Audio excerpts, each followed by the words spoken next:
Hello and welcome back everyone to Exam Tracker Assam Learning.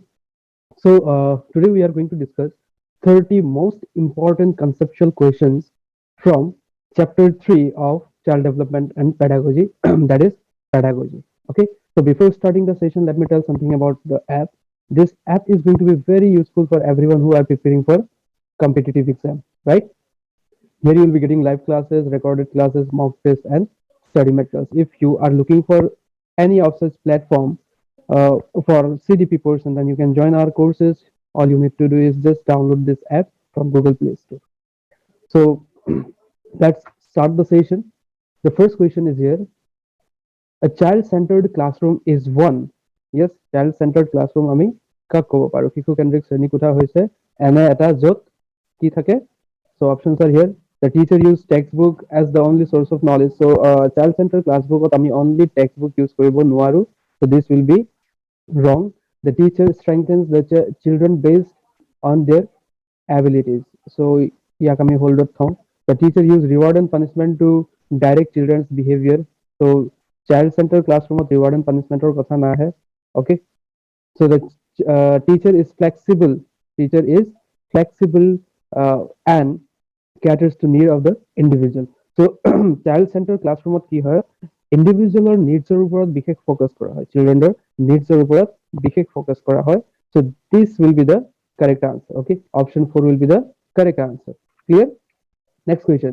Which of the following is not a suitable learning material for students who are partially sight? যিখিনি ল'ৰা ছোৱালীয়ে ভালকে চকুৰে দেখা নাপায় বা কম দেখে সেই তেনেকুৱা ধৰণৰ ল'ৰা ছোৱালীৰ কাৰণে ইয়াৰে কোনটো material teaching learning material suitable নহয়? Large print books, this is suitable. Three-dimensional maps and charts, this is also suitable. Talking books, file bulletin boards, this is also suitable. So the small print book সৰু সৰু যিটো আখৰত print কৰা থাকে সেই তেনেকুৱা ধৰণৰ ৱৰ্কশিটবোৰ ল'ৰা ছোৱালীৰ কাৰণে যিখিনি ল'ৰা ছোৱালীয়ে চকুৰে কম দেখে তেওঁলোকৰ কাৰণে suitable নহয়. So here this will be the correct answer. Option number 4. Option number 4 will be the correct answer. Okay. Next question. The underlying belief behind inclusive education is, okay. So inclusive education কি কৰে? Inclusive education or meaning কি আছিল? Clear?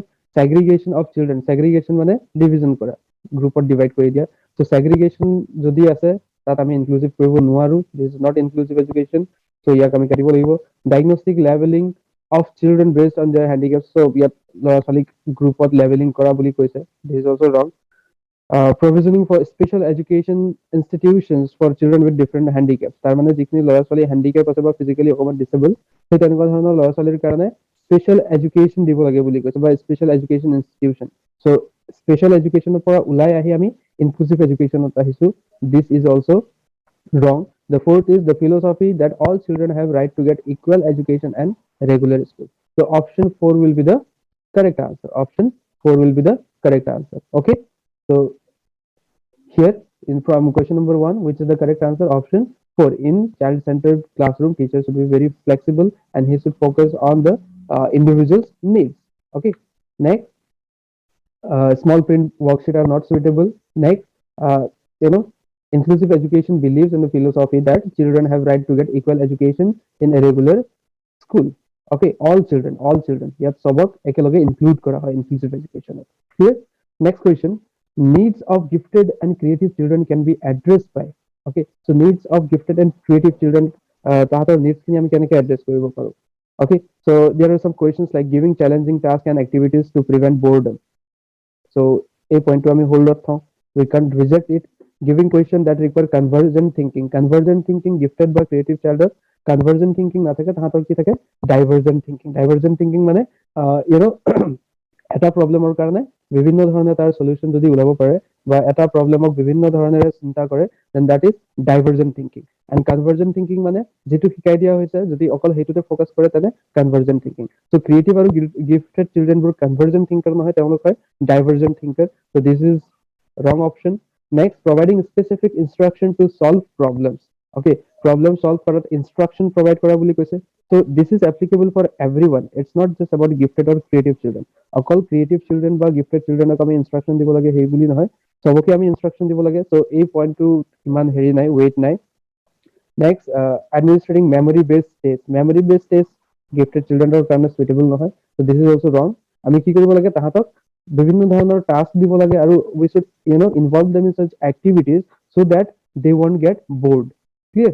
So this will be the correct answer. Option 1 will be the correct answer. Remember, we are discussing all the conceptual questions here. Okay, because factual questions you can obviously you can remember those things or you'll find in books also, but এনেকুৱা ধৰণৰ যিখিনি conceptual questions, এই conceptual questions খিনি maximum আহে আৰু এই conceptual questions বোৰ solve কৰাত অকমান খেলিমেলি হৈ যায়. So that's why we are discussing conceptual questions here. Clear? Next, children with dyslexia can be identified by. Dyslexia is a kind of disorder of reading, writing, or disorder of language decoding.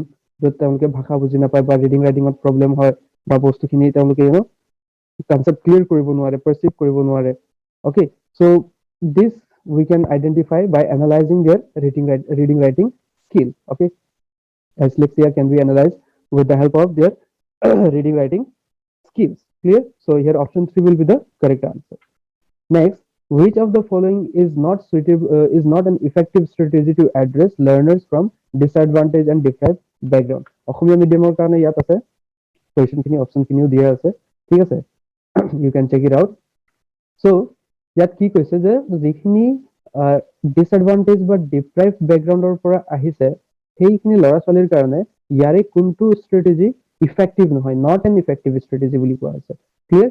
So a teacher talk to the learner to understand their needs and challenges faced by them. So this is suitable. Yes, teacher learners লগত কথা পাতিব লাগে. Next, asking the learner to enroll for tuition. This is not suitable, this is not good. যে ল'ৰা ছোৱালীবোৰ যদি ডিসএডভান্টেজ বেকগ্ৰাউণ্ডৰ পৰা আহে তেনে তেওঁলোকৰ প্ৰব্লেমখিনি টিচাৰ্ছে সলভ কৰিব লাগে. He should not ask the students for extra tuition. Okay, so this is not the suitable strategy, or this is not the effective strategy to address the learners from disadvantaged and deprived background. So option 2 will be the correct answer. Okay, this is also not correct, this is also not correct. This যিখিনি wrong বুলি দিয়া আছে এইকেইটা কি হয়, এইকেইটা effective strategy হয়. ইয়াত প্ৰশ্নত কি আছে, not an effective strategy আমি বিচাৰি উলিয়াব লাগে. So number 2, option number 2 will be the correct answer here. Clear? So কোনটো হ'ব correct answer? Option number 2. Okay, next question. A teacher should dash the cultural, religious and linguistic diverse in the classroom to facilitate meaningful learning. Teacher কি কৰিব লাগে, dismiss কৰিব লাগে নেকি? No, he should not dismiss. Teacher ignore কৰিব লাগে নেকি? No, he should not ignore. Neglect কৰিব লাগে? No, he should not neglect. In fact, he should understand. Teacher কি কৰিব লাগে, বুজিব লাগিব.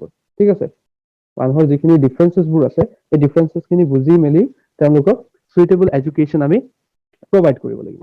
Clear? I hope this question is clear for you all. Next, in a progressive classroom, এটা প্ৰগতিশীল শ্ৰেণী কোঠাত কি হয়? Yes, teachers should follow fixed curriculum আমি follow কৰিব লাগে নেকি?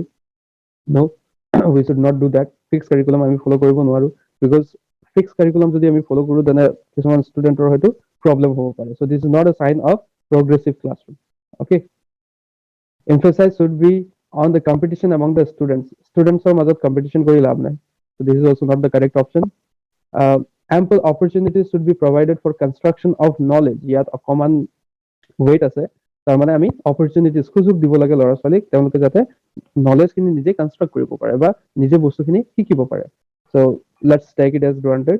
Next, students should be labeled on the basis of their academic scores. ইয়াত label কৰা মানে কি, segregate কৰা, division কৰা. So division to আমি কৰিবই নোৱাৰো. Yes, so which will be the correct answer? Option number 3. Option number 3 will be the correct answer here. Okay, question number 8 or option number 3 will be the correct answer. Clear? Next, question number 9. Individual difference in a progressive classroom should be treated as. Okay, প্ৰগতিশীল শ্ৰেণীকোঠাত ব্যক্তিগত পাৰ্থক্যক এনেদৰে গণ্য কৰিব লাগে, কেনেকে আমি treat কৰিব লাগে, like hindrance in the process of learning. ইয়াত আমি যেটো শিকাৰ প্ৰক্ৰিয়া তাত বাধা হিচাপে ইয়াত ট্ৰিট কৰিব লাগে নেকি? No, we can do this. The failure of the part of teacher? No, this is not the failure of the part of teacher, because individual difference to থাকে, তার মানে এটো নহয় যে টিচার জন ফেল হৈছে. We can do this. Criteria for making ability based group, আমি group divide কৰিব নোৱাৰো. Yes, Next, important for planning of teaching learning process. আমি যদি individual difference থাকে ক্লাছৰুমত obviously থাকিবই। So সেই ক্ষেত্ৰত যদি এটা progressive classroom হয় তেনেহলে আমি কি কৰিব লাগে আমাৰ যিটো প্লেনিং টিচিং লাৰ্নিংৰ যিটো প্লেনিং টিচিং লাৰ্নিং প্ৰচেছৰ যিটো প্লেনিং এই প্লেনিঙত আমি ইম্পৰ্টেন্স দিব লাগে আৰু সেই প্লেনিঙত কিছুমান চেঞ্জেছ আনিব লাগে কিছুমান মডিফিকেশ্যন আনিব লাগে যাতে গোটেই ধৰণৰ ল'ৰা ছোৱালীৰ কাৰণে সমানভাৱে আমি শিক্ষা প্ৰদান কৰিব পাৰো so option number 4 will be the correct answer here question number 9 or option number 4 to correct answer okay option number 4 next question in an inclusive classroom emphasis should be on inclusive classroomত আমি কাৰ ওপৰত বিশেষ গুৰুত্ব দিব লাগে ঠিক আছে performance ওৰিয়েন্টেড গোলছ পাৰফৰমেন্সৰ ওপৰত বেছি গুৰুত্ব দিব লাগে নেকি বা undifferentiated instruction segregation of the students based of their social ইয়াৰ ডিভিজনটো নহবই ওকে পাৰফৰমেন্স ওপৰতো বিশেষ গুৰুত্ব দিয়া নহয় ওকে undifferentiated instruction তাৰ মানে সকলোকে আমি একে ধৰণৰ ইনষ্ট্ৰাকচন দিব নোৱাৰো clear next providing opportunities aiming at maximizing potential of the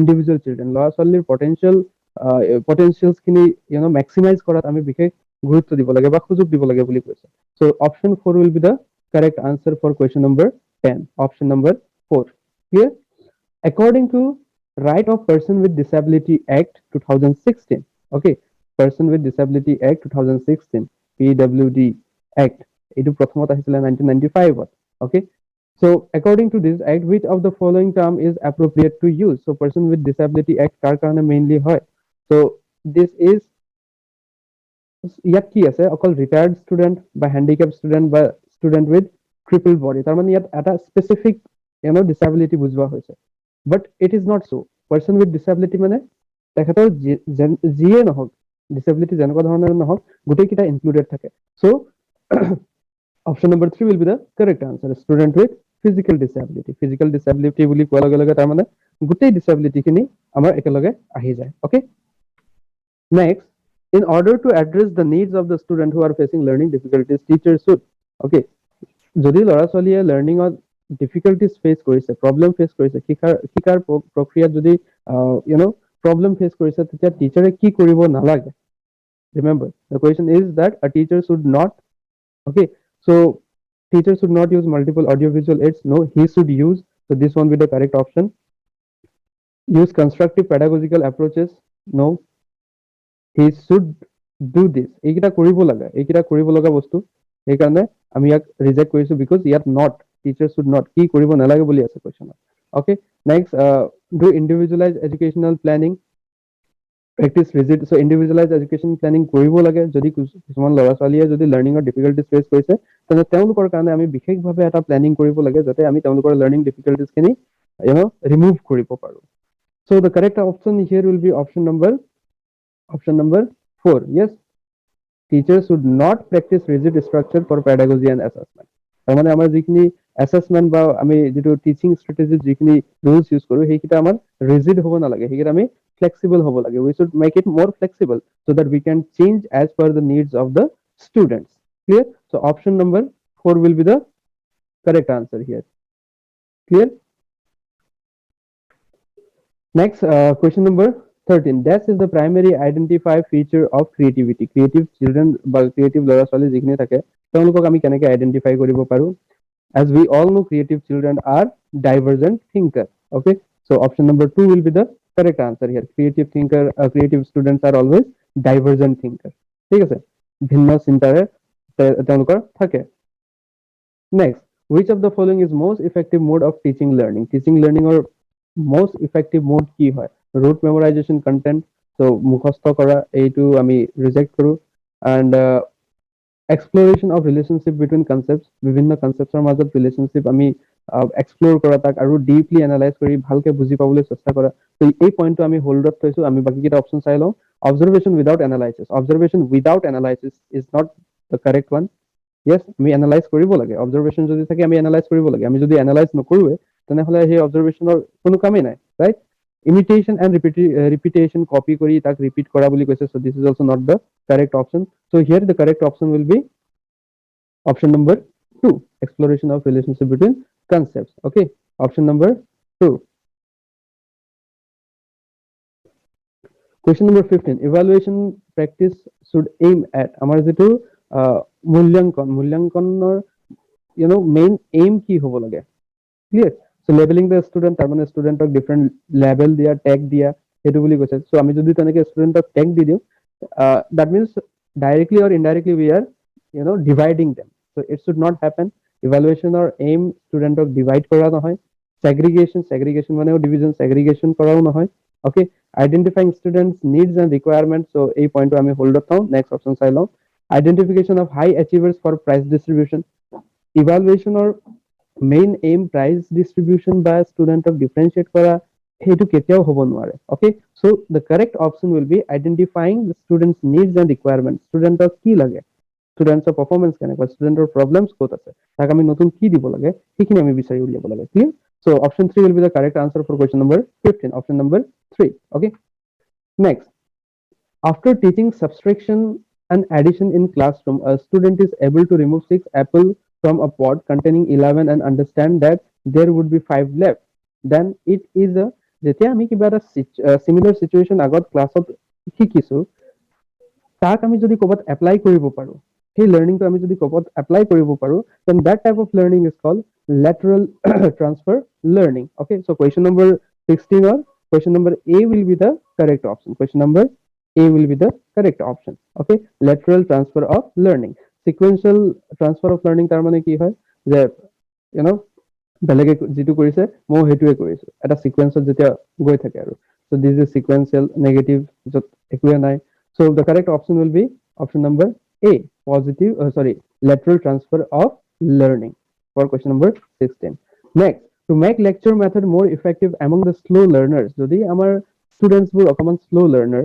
তাতে মই lecture method যদি ইউজ কৰি আছো তেতিয়া এই lecture method টো আৰু বেছি effective কৰিবলৈ মই কি কৰিব লাগে as a teacher what I should do so should not use voice modulation বুলি দিছে actually voice modulation use কৰিব লাগে so this won't be the correct option okay next should use blackboard sufficiently blackboard okay ঠিক আছে আমি ইয়াক হোল্ডত থৈছো should use minimum teaching aids and maximum talk lecture method already ইয়াক slow learner কাৰণে আমি যদি maximum lecture দি থাকো আৰু teaching materials খিনি বা teaching aids খিনি যদি use নকৰো then this won't help the students so this will be again wrong provide less feedbacks and more advice দিয়া তাৰ মানে lecture দিয়া feedback নিদিয়া so this will be also wrong so আমাৰ যদি lecture method আমি effective কৰিব বিচাৰো then we should use maximum TLM or we should use the blackboard maximum sufficiently যিমান use কৰিব পাৰো আমি use কৰিব লাগে so option number 2 will be the correct answer for question number 17 okay next summative evaluation implies summative evaluation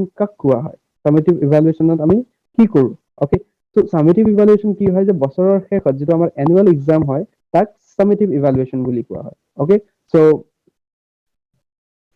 the correct option will be evaluating the level of achievement at the end of academic session okay level of achievement কোনে কিমান achieve কৰিব পাৰিছে কাৰ performance কেনেকুৱা হৈছে তাক যেটো আমি end of academic session যেনে আমাৰ final exam বোৰ হয় তাক summative evaluation বুলি কয় so question number option number 4 will be the question correct option for question number 18 okay the correct answer is option number D okay option number D is the correct answer ইয়াত আমি performance check কৰিব নোৱাৰো during classroom teaching ত যদি performance check কৰো then that will be continuous evaluation identifying level of the achievement at the time of starting of the academic year আগতে আমি যদি achievement test কৰো academic year আগতটো summative evaluation নহয় কৰিব নোৱাৰোৱে okay next judging the students for remedial teaching আৰু academic session or end কেতিয়াও নহয় okay but summative evaluation কেতিয়াও নহয় so option number D will be the correct answer here question number 19 so pragmatic method of teaching is developed on the basis of which philosophy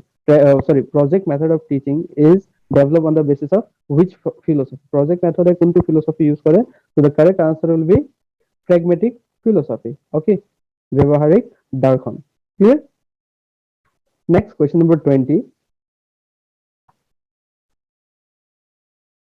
which of the following statement is correct regarding heuristic method of teaching or because কিছুমান statement দিয়া আছে তাৰে কোনটো statement correct বুলি কৈছে okay so engage the student activity and help them to get a solution to problem let's keep it in hold in classroom a teacher is more active and student passive নহয় heuristic classroom student active থাকে so this will be the wrong answer teacher present pre-prepared materials in front of students heuristic method of student নিজে problem solve কৰিব লাগে so teacher material present কৰা is again wrong option teaching activities are conducted with a project দ্বারা আমি যদি teaching activities conduct করি, that means that is a project method. This is not heuristic method. Okay, so the correct answer here will be option number A. Question number 20 এর correct answer কি হবে? Option number A.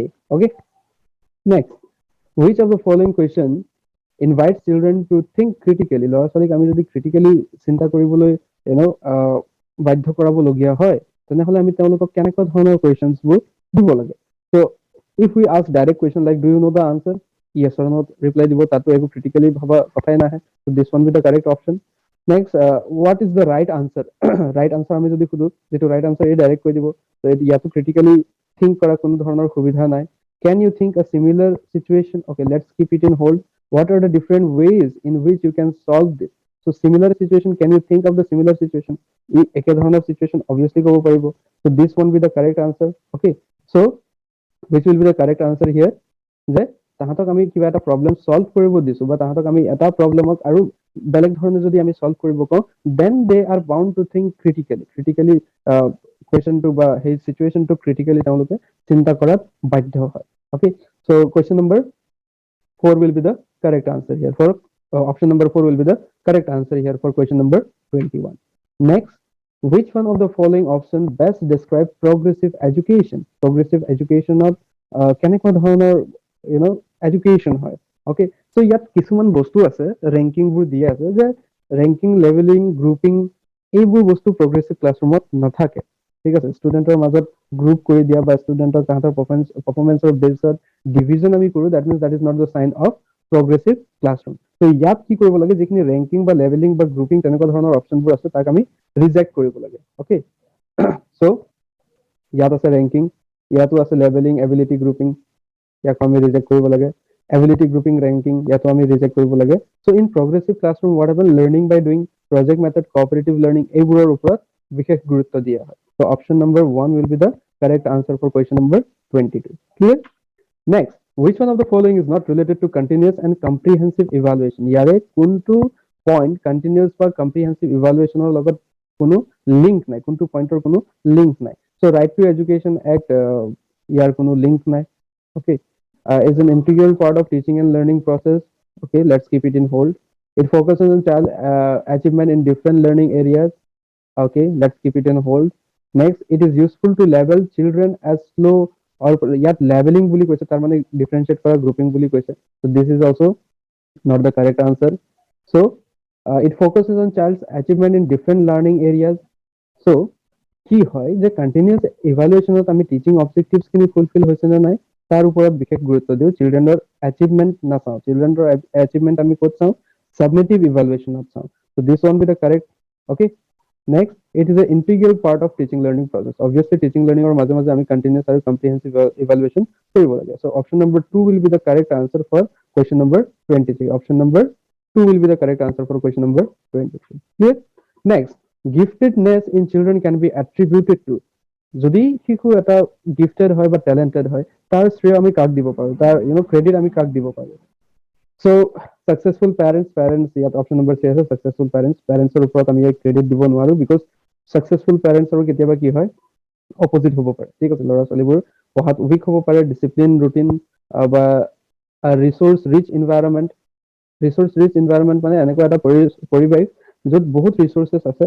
This one B the correct, because এনেকুৱা হ'ব পাৰে যে সেই ল'ৰা বা ছোৱালীজনীৰ এনভায়ৰনমেন্ট এনেকুৱা হ'ব পাৰে য'ত এডুকেশ্যন আছে, য'ত ৰিসোৰ্সেস খিনি এভেইলেবল আছে, তাৰ পাছতো তাক আমি গিফটেড বুলি কনসিডাৰ কৰিব নোৱাৰো. সো গিফটেড চিলড্ৰেনবোৰ কি হয়, দে that is the interplay between heredity and environment. তেওঁলোকৰ পৰিৱেশ আৰু তেওঁলোকৰ যিটো hereditary features বোৰ থাকে, it both plays a great role in a gifted children. So option number 1 will be the correct answer for question number 24. Option number 1 will be the correct answer for question number 24. Clear? Next question. The pattern of divergent thinking identify children who are divergent thinking থকা children বোৰ কোন হয়? Okay, so disabled children, no. Dyslexic, no. Creative, yes. Option number 3 will be the correct answer. Okay, creative children or কি হয়, divergent thinking থাকে. Option number 3 will be the correct answer for question number 25. Next question. Primary objective of assessment should be, assessment or main objectives কি হ'ব লাগে? Okay, Assessing rank to the student of rank দিয়া তার মানে কি divide করা, so this one be the correct. Understanding children's clarity and confusion about related concept, yes, this will be the correct option.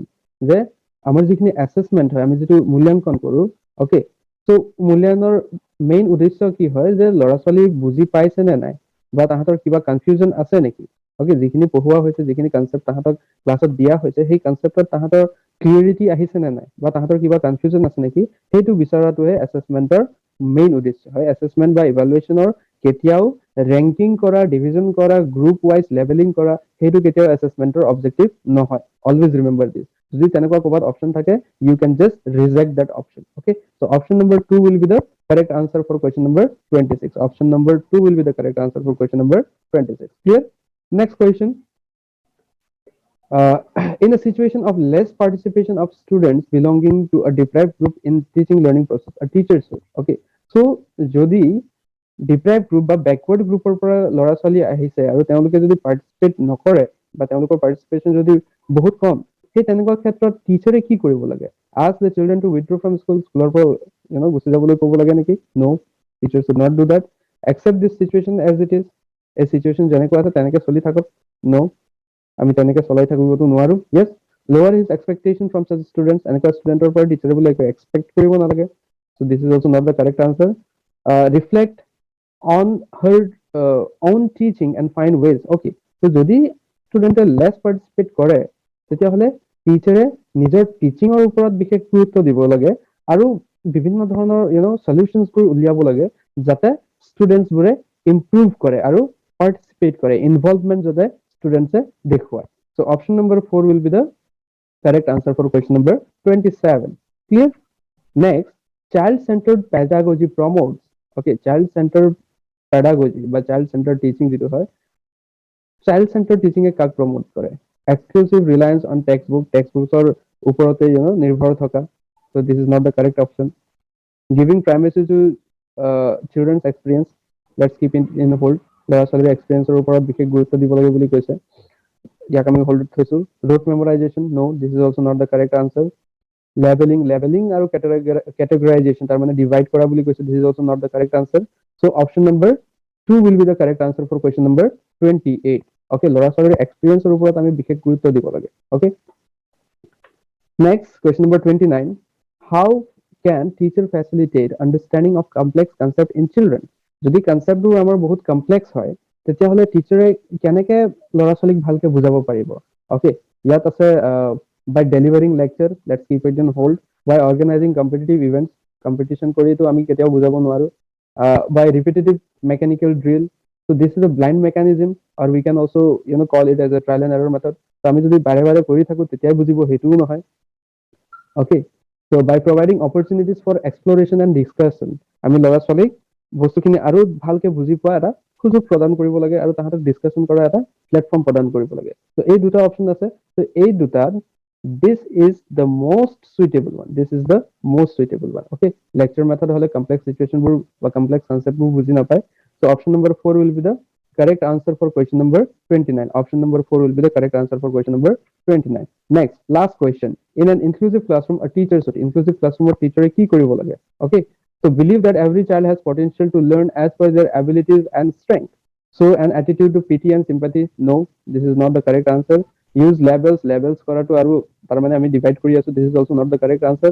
Pay attention only on gifted children, this is also not the correct answer. So in inclusive classroom, teachers should have believed that সবৰে সমান অধিকাৰ আছে, তেওঁলোকৰ যি ধৰণৰ ability সেই তেনেকে আগবাঢ়ি যোৱা বা শিক্ষা গ্ৰহণ কৰা সবৰে সমান অধিকাৰ আছে, ইয়াত টিচাৰে বিলিভ কৰিব লাগে। Okay, so option number 1 will be the correct answer for question number 30. In inclusive classroom, teachers should believe that every child has a potential to learn as per their abilities and strength. So that's it for today. These were the 30 most important conceptual questions that we have discussed just now. And we have already completed our courses in our app, Exam Crackers Learning app. So if you are looking for the courses like, any courses related to Assam TET, or if you are looking for the course CDP, okay, Child Development and Pedagogy, এই গোটেই কোর্সটো আমি খুব ধুনীয়াকে তাত discuss কৰিছো আৰু you will be getting their mock test খিনিও আছে, you will be getting their study materials and everything. All you need to do is download this app, Exam Cracker Assam Learning app. which is available in Google Play Store. And if you use this coupon code first 10, a coupon code to jodi use kore, then you will be getting 10% discount on your course fee. Okay, thank you so much. Thank you for watching this video. If you like, please like it and share this video among your friends. Keep studying. All the best.